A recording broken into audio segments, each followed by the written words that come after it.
Hello students, Gargi tutorial ক্লাসে তোমাদের স্বাগত জানাই।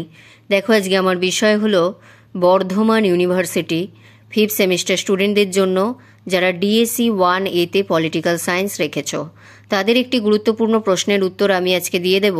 তার আগে আমি বলে রাখি, তোমাদের যে সমস্ত সাজেশানগুলো আমি দিয়েছিলাম সেগুলো নিয়ে আমি আরেকবার বলে দিচ্ছি, দেখে নাও। যেমন DSC Bengali, DSC political science, DSC history, G education, G political science, G history এবং জি সংস্কৃত, এই যে সমস্ত সাবজেক্টগুলো রয়েছে, এই সাবজেক্টের আমি তোমাদের বলেছিলাম যে 5th সেমিস্টারে কিন্তু 2টো করে পার্ট থাকে। তবে 2টো করে পার্টের যে পার্টটা আমি পড়াই সেই সমস্ত পার্টের কিন্তু আমি তোমাদের একটা করে সাজেশন দিয়ে দিয়েছি, ফাইনাল সাজেশন, সেটা অনেক দিন আগেই দিয়ে দিয়েছি, এবং সেখান থেকে ধরে ধরে তোমাদের সমস্ত প্রশ্নের উত্তর আমি দিয়ে দিয়েছি। তো আমার এই সমস্ত সাবজেক্ট থেকে বলে রাখি যে জি হিস্ট্রি থেকে শুধুমাত্র আমি সাজেশান দিয়েছি, এখান থেকে হয়তো 2-1টা প্রশ্নের উত্তর দিয়েছি, এবং জি সংস্কৃত থেকেও আমি কয়েকটা প্রশ্নের উত্তর দিয়েছি, কিন্তু সাজেশান দিইনি।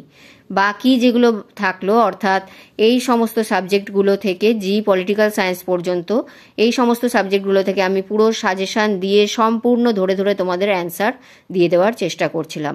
তো ডিএসসি পলিটিক্যাল সায়েন্স যেটা আছে সেটার আর একটাই প্রশ্ন বাকি আছে, এবং বাকি যে সমস্ত সাবজেক্টগুলো আছে তার থেকে হয়তো 2-1টা করে প্রশ্নের উত্তর দিলেই আমার কমপ্লিট হয়ে যাবে।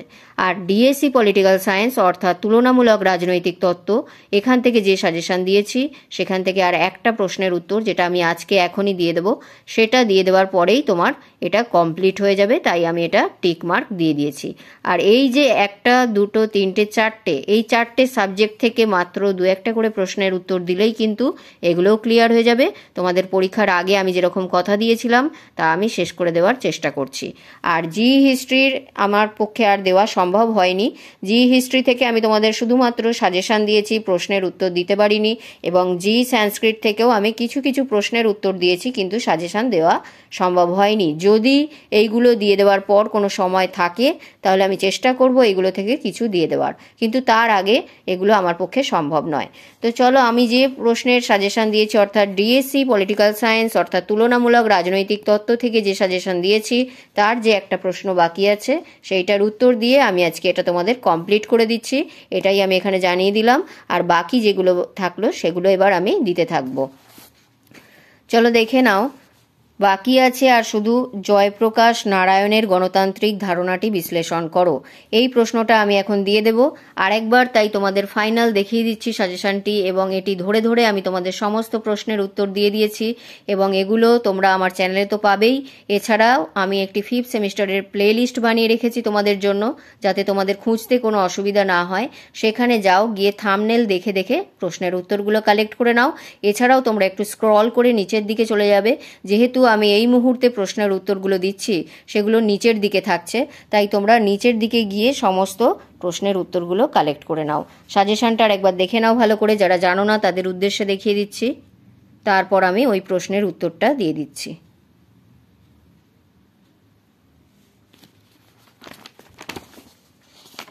এদিকে আরও 3টে আছে 5 নম্বরের, এই সমস্ত প্রশ্নের উত্তর কিন্তু তোমরা পেয়ে যাবে চ্যানেলের মধ্যে, অথবা 5th সেমিস্টারের যে প্লে লিস্ট বানিয়ে রেখেছি সেটা হচ্ছে তোমার এবারেরই প্লে লিস্ট, এখানে আর অন্য কোনো প্রশ্ন নেই। তোমরা এগুলো থাম্বনেল দেখে কালেক্ট করে নিও। তাহলে চলো দেখে নেওয়া যাক আজকের প্রশ্ন, জয়প্রকাশ নারায়ণের গণতান্ত্রিক ধারণা। দেখো, যেভাবে আমি ব্র্যাকেট করেছি তোমরাও সেভাবেই বলার চেষ্টা করবে। জয়প্রকাশ নারায়ণ ছিলেন ভারতের একজন বিশিষ্ট ব্যক্তি, কংগ্রেস সোশ্যালিস্ট পার্টির অন্যতম পুরোধা ও সমাজতন্ত্র সম্পর্কে একজন বিশেষজ্ঞ ব্যক্তি। তার আরও পরিচয় হল যে লোকশক্তির অপরিসীম গুরুত্বকে নানা ক্ষেত্রে তুলে ধরার কারণে তিনি সারা ভারতে লোকনায়ক বলে পরিচিত ছিলেন। তার আরও একটি মস্ত বড় পরিচয় হল যে তিনি ছিলেন সম্পূর্ণ বিপ্লব নামক এক অভিনব বিপ্লবের ধারণার প্রবক্তা। এই যে সম্পূর্ণ বিপ্লব বললাম, এটা হচ্ছে টোটাল রেভলিউশন, যেটা তার তিনি প্রবক্তা ছিলেন।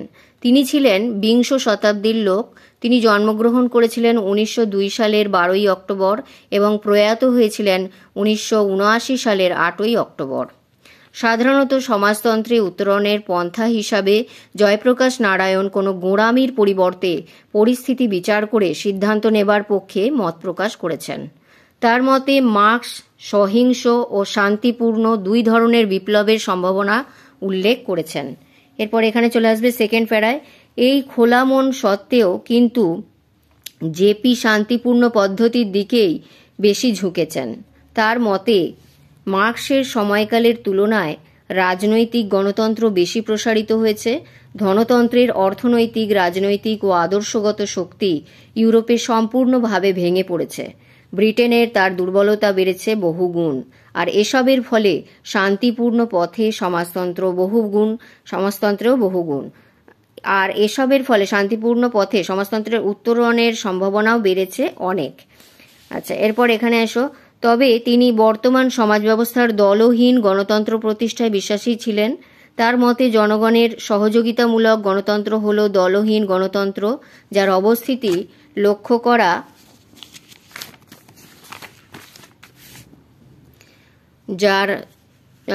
করা যায় জনশক্তি বা লোকশক্তির অধীনে, দল বা রাষ্ট্রের অধীনে নয়।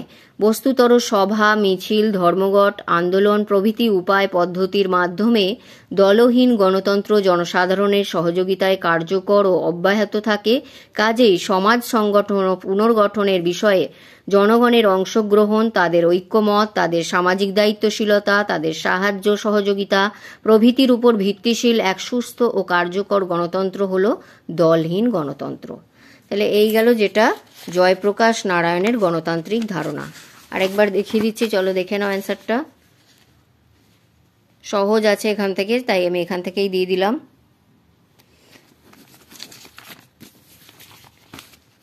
আর তোমাদের যেটা আমার কথা দেয়া হয়েছিল যে তুলনামূলক রাজনৈতিক তত্ত্ব অর্থাৎ পলিটিক্যাল সায়েন্স ডিএসসি 1A পেপারের সে সম্পূর্ণ সিলেবাসের আমি সাজেশন কিন্তু উত্তর দিয়ে কমপ্লিট করে দিলাম, যেটা আমি তোমাদের বলেছিলাম।